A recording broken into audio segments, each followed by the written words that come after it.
All prophets sent by Allah came with a special message to humanity. Warn us of an approaching day of judgment. No one can know when the day of judgment will occur. However, God has taught His messengers some of the signs that alert one to the fact that the hour is approaching. These signs play a very important role. They reinforce one's belief in the Prophet and are a reminder of the day of judgment. There's no doubt we are living in some strange times. These times were long foretold by our Prophet. Believe it or not, we are now right in the middle of the end times, because our Prophet said in the end times, the barefooted Arab Bedouins will be competing in building tall buildings.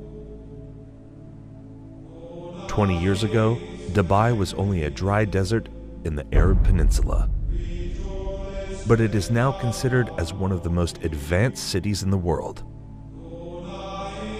This was predicted by our Prophet 1400 years ago.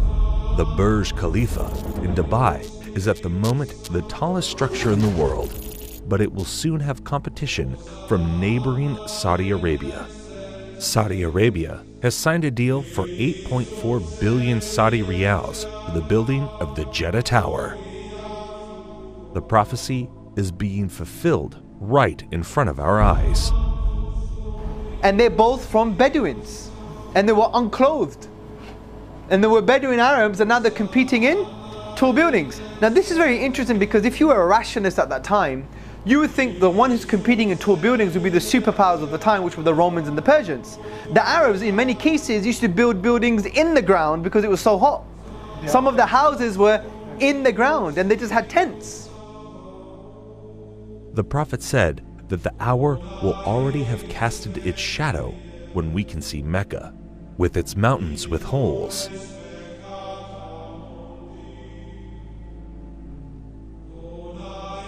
And its buildings reaching the mountaintops. Only a real prophet could make such clear and accurate predictions. The Prophet also said that in the end times, female singers and musical instruments will become popular. With popular is meant that these things will be achieved on a global scale. Today, we can see numerous female artists who have attained worldwide fame. This has never happened before in the history of mankind.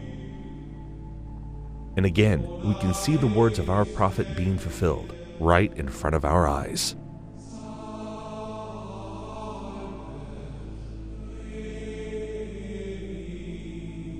In the end times, people will dance late into the night. Muslim men will resemble unbelieving men. Muslims will slowly but deeply appropriate the traditions and ways of the Christians.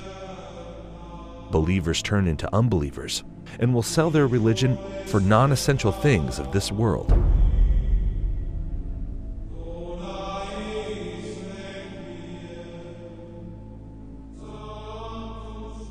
Women who will be dressed, yet will appear to be naked. They will seduce men and will be inclined towards them.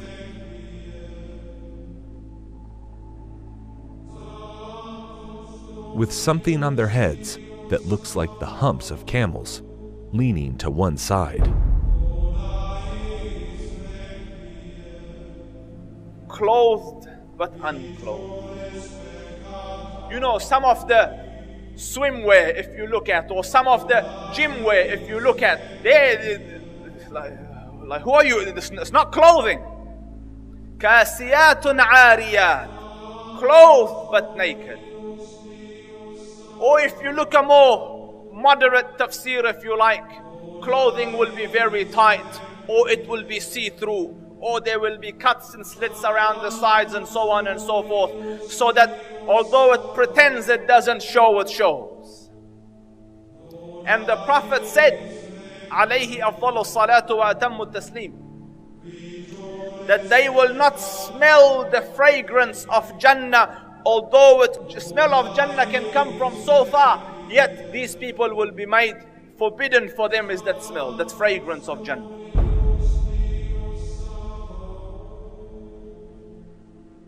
people will walk in the marketplace with their thighs exposed. This sign is very obvious, especially in Western countries. Keep in mind, these events are very recent. Just 100 years ago, even in these countries, the women wore modest clothes. The Prophet said, "Most certainly, people from my nation will consume liquor which they will describe with some other names." This is a prediction and a reference to the different brands of alcohol that are available today. Liquor stores are strewn throughout the city of Amman.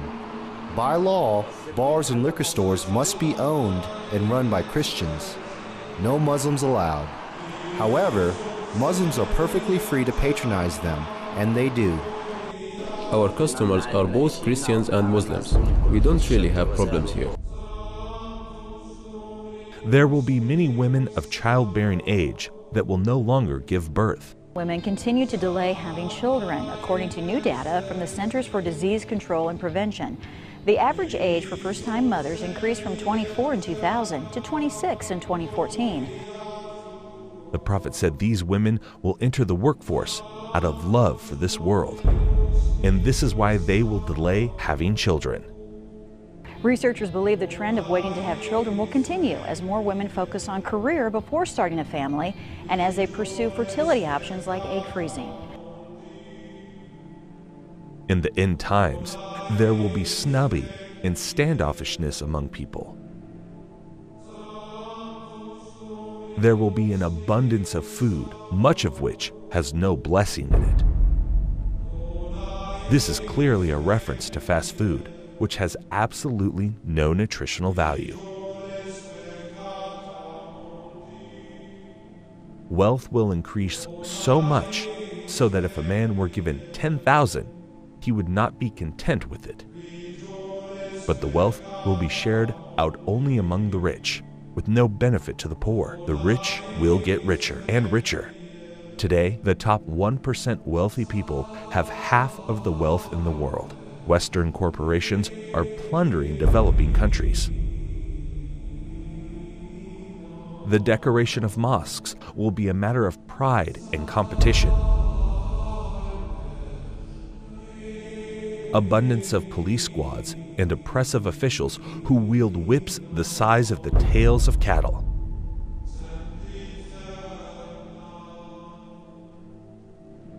Men will begin to look like women, and women will begin to look like men. And there are many signs that should be troubling to people. The Prophet predicted same-sex marriage. I mean, that's a sound hadith. He said the end of time will not come until a man marries a man and a woman marries a woman. Sports today, Ireland became the first country in the world to pass a constitutional referendum allowing same-sex marriage. This is the moment same-sex supporters... And we have no evidence in human history that that was ever, we have no evidence that any culture has ever sanctioned same-sex marriage. But he said it will be one of the signs of the end of time. He said you will see nikah al-rajul al-rajul, wa nikah al-mar'ati al-mar'a. And nikah here means clearly marriage because homosexuality existed, so he wasn't talking about homosexuality or musahaqa. He was talking about marriage. You know, he predicted that the buildings of Mecca would surpass the mountains. And who could have thought of that in the 7th century of Arabia? Who could have thought of that? He predicted that people would go out of their houses with things on their thighs that would tell them what was happening back in their families. He said that people would talk to shiraku na'alihi, which in Arabic, shiraku na'al is this. That is what a shiraku na'ali, which is the universal sign today for telephone. And he said a man will talk to his shiraku na'al. You know, that's how people say it, right? The Arabs call that shiraku na'al. The Prophet ﷺ predicted many, many things that have come true. That in the 7th century in Arabia, it just would not have been possible to predict those things, or they wouldn't even occur to people.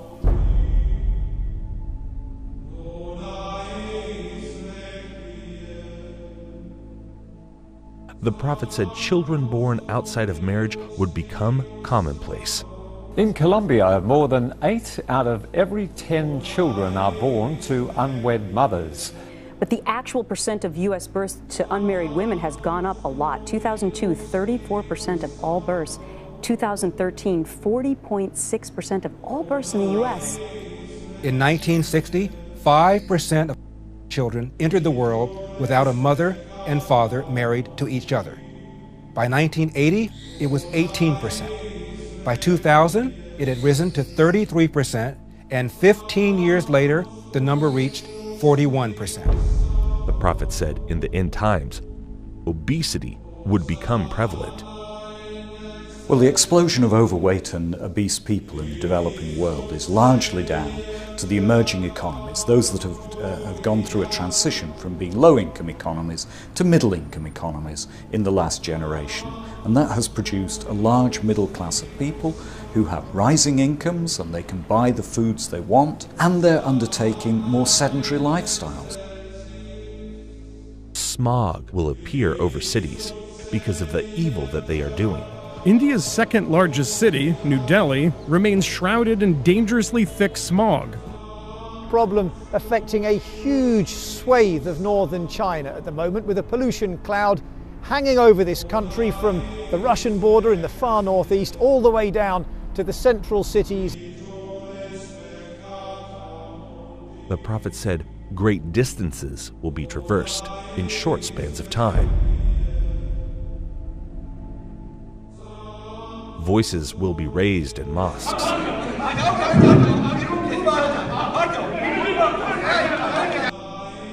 Rain will be acidic or burning. Acid rain is any form of precipitation with high levels of nitric and sulfuric acids. It can occur in the form of snow, fog, and even dry materials that settle to earth. Most acid rain is caused by human activities. That there will be dishes and they will be communicating constantly, and then people will break the ties of kingship.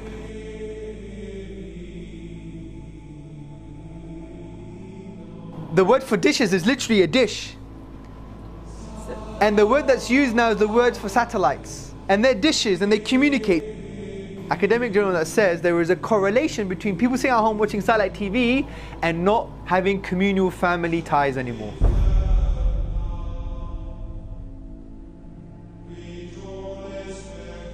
A lot of people will be depressed and will wish to be dead. Depression is now a global epidemic. In fact, if we look in the U.S., we now find that nearly 1 in 4 Americans will experience the agonizing, debilitating pain of depressive illness by the time they reach age 75. Depression is the main driver behind suicide, which now claims over 1 million lives every year worldwide.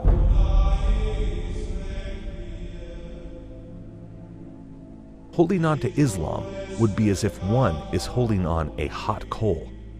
A man will be a believer at night and a disbeliever in the morning. Does this sound familiar?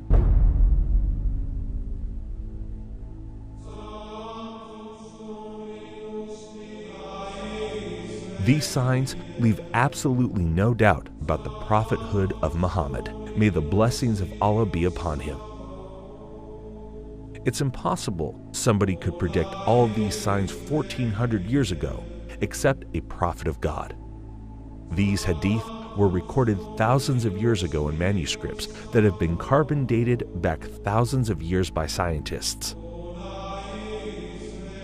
So nobody can even claim that these signs were made up to fit current events.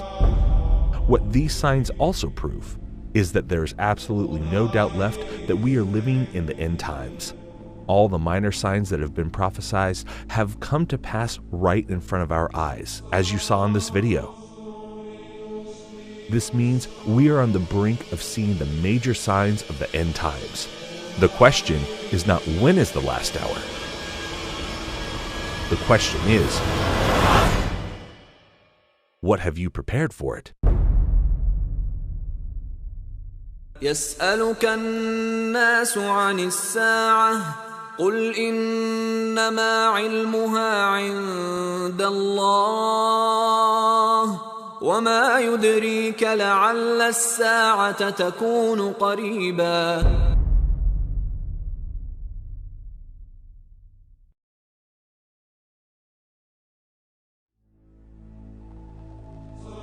One of the first major signs that will plunge our world into dark times is a war so great which humanity has not witnessed before. The next event that is about to occur is the Great War. Nabi Muhammad alayhi salatu wassalam, and he said, when Jerusalem is center stage and flourishing, built up, which is where we are now, then look for the Malhama. The Malhama is a great war. The Malhama is not just a great war. It's a war like no war has ever been. That 99 out of every 100 of the combatants will die, will be killed. The only way that 99 out of every 1,000 can be killed is if it's a war with weapons of mass destruction. NATO is preparing for war with Russia. This war has been planned long before the evil forces that rule the world today. These same evil people caused World War I and World War II. We can prove this claim by a letter that was written by an American general, Albert Pike. A 33-degree Mason and a top leader of the Ku Klux Klan, Pike was also believed to be a Luciferian. He claimed he was able to summon Lucifer at will as the Grand Master of the Order of the Palladium. In 1871, Pike allegedly sent a letter to an Italian political activist named Giuseppe Mazzini, in which he describes a curious dream about 3 world wars. In this letter, Pike apparently outlines specific events leading up to World Wars I and II. Additionally, Pike pushed for the organization of communism, Nazism, Zionism, and other international movements as tools to escalate these conflicts. According to this letter, the Illuminati will provoke a 3rd World War by creating religious conflicts in the Middle East. After this war is ended, the letter claims that nihilists and atheists will create bloody turmoil, leading the world's disillusioned masses to follow Lucifer. Today, we can see clear preparations being made for this war. The Georgia Guidestones is a granite monument erected in the United States. This monument has 10 commandments for the world, but to this day, nobody knows the author of these commandments.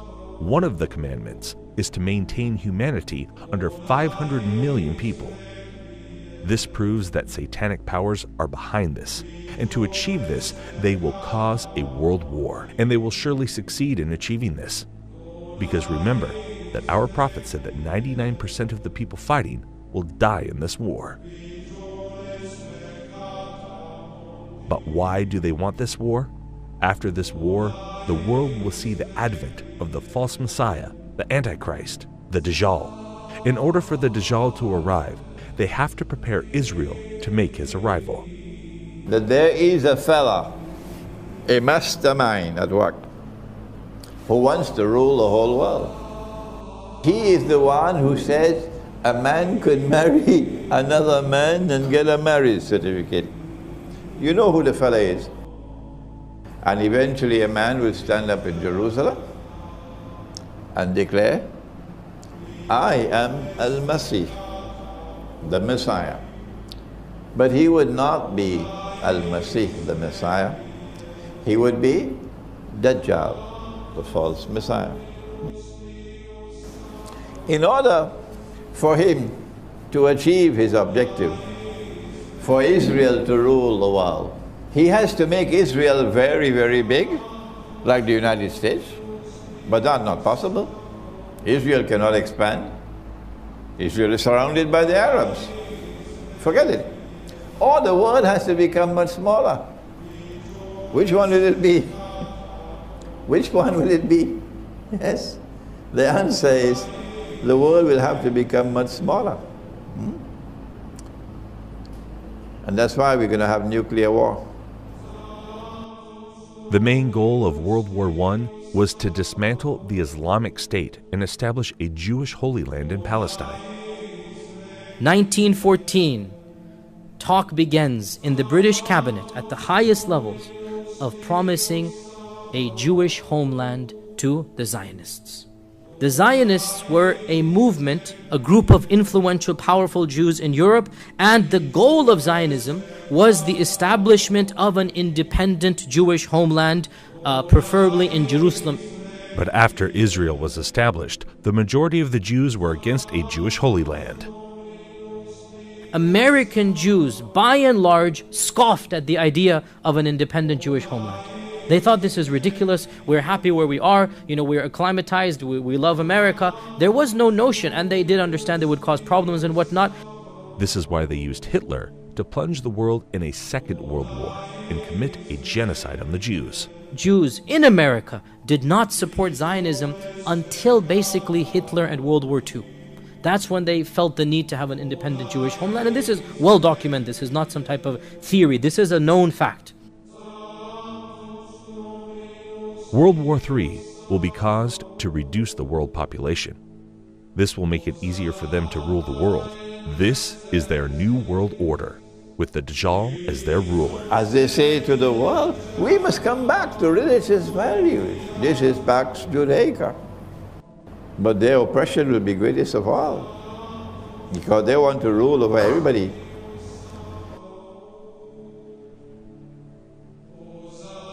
So you must be thinking why they need Israel to make the arrival of the Antichrist possible. The Satanists want to build their third temple in Jerusalem. They need this temple for a global satanic ritual which will allow the Antichrist to emerge. The Antichrist is just a human like us. He is one of the descendants of Prophet David. This global satanic ritual will give him superhuman powers because he will have control over all the jinn, just like Prophet Solomon had authority over the jinn. Allah says we gave him control over all the jinn kind, those that could build so quickly magnificent buildings, and those that could dive into the oceans and extract from it anything he wanted and he asked for. Sulaiman alayhi salam. And he had also the authority to tie up these jinn in such a way that they would be slave for him, doing whatever he wants, all tied up in a line in a uniform fashion. So he had them in his army, and he had the wind in his army, and he was a king at the same time and a warrior. They came down with magic, two angels, Harut and Marut, where in a place called Babil or Babylon. And the reason they had to teach a few people what it was all about was so that they could distinguish between the miracle of a Nabi and the magic of magicians. When they were taught, they knew very well that this is magic, and what Sulaiman alayhi salam has come with is the miracle of a Nabi. They knew that what they are purchasing, the deal that they are making, will render them in such a condition in the Akhirah that they won't have any portion left for them in the Akhirah. If you take a look at Babylon, up to this day, it is the headquarters of magic. There are people, whether they belong to the Illuminati or whether they belong to the Freemasons, part of the same thing, who worship the devil completely, and the devil tells them, we will give you two things, power and kingdom together with everlasting life. The seat of magic is in one of two places. You find it in Egypt where the pyramids are, because there was a lot of magic at the time of Pharaoh. The temple of Solomon is spoken about. May Allah's peace be upon Sulaiman. His intention was brilliant. He in fact abandoned everything, but he had all the books under his throne. They were there. Sulaiman alayhi salam built a temple. It is reported that that tabut, the Ark of the Covenant, was also kept there to this day. And they are saying we were looking for the Ark of the Covenant, and in the process they are destroying the masjid. May Allah subhanahu wa ta'ala protect the haram. They will place this Ark of Covenant in the third temple, which will give the Dajjal his powers. When Musa alayhi salam was passing away, he gave a certain little box known as a tabut. It was a box, the Ark of the Covenant. In it were some of the fragments of the tablets upon which the 10 commandments were written, and a few items inside there. We don't know exactly what, there is dispute as to what it was, but for sure it was a reassurance and a comfort to the people who had it. And when they opened it, they felt very secure, they felt very calm. And every time they fought, they took that ark with them. And when they fought, they won the battle. Whenever the ark was with them, In it, it had the tablets that were given by Allah subhanahu wa ta'ala to Musa alayhi salam. They will use this divine knowledge for evil. Their third temple will be built at the same location as the Al-Aqsa Mosque. Preparations have already begun for the building of the temple. In Jerusalem, King David established our capital 3,000 years ago. In Jerusalem, King Solomon built our temple, which stood for many centuries. In Jerusalem, Jewish exiles from Babylon rebuilt the temple, which stood for many more centuries. We are in Jerusalem and we are here to stay. And today, the United States of America is opening its embassy right here in Jerusalem. Thank you, President Trump, for having the courage to keep your promises. President Trump, and thank you all for making the alliance between America and Israel stronger than ever. يا أيها الذين آمنوا لا تتخذوا اليهود والنصارى أولياء بعضهم أولياء بعض ومن يتولهم منكم فإنه منهم. To advance the truth. The truth and peace are interconnected. A peace that is built on lies will crash on the rocks of Middle Eastern realities. You can only build peace on truth. وإذا قيل لهم لا تفسدوا في الأرض قالوا إنما نحن مصلحون ألا إنهم هم المفسدون ولكن لا يشعرون. Those of you who are watching Bible prophecy and the plans to rebuild the temple, I have now in my hand a piece of modern prophetic history, if you will. It is one of 1,000 silver-plated temple half-shekel coins minted in Israel in recognition of Donald Trump's declaration of Jerusalem as Israel's capital. They are to be used in the third temple. On the front is Donald Trump with King Cyrus the Great, who 2,500 years ago saw to it that the Jews would rebuild their ancient temple. Friends, this is prophecy coming true in my hands. What incredible days we live in. America's ambassador to Israel has come in for criticism after he was seen posing with a rather controversial gift. David Friedman was presented with a photograph of one of the most sacred places in Jerusalem. But the image had been altered to show the Jewish third temple on the site where the Islamic Al-Aqsa Mosque and the Dome of the Rock are currently situated. The third temple is a biblical reference to a new place of worship, to replace an ancient one which was destroyed. It is the holiest place that we have right now. The third temple is going to come right here. Okay. So without a doubt, you believe that there's no doubt. There's no doubt. Oh, it's going to be very, very interesting, tomorrow.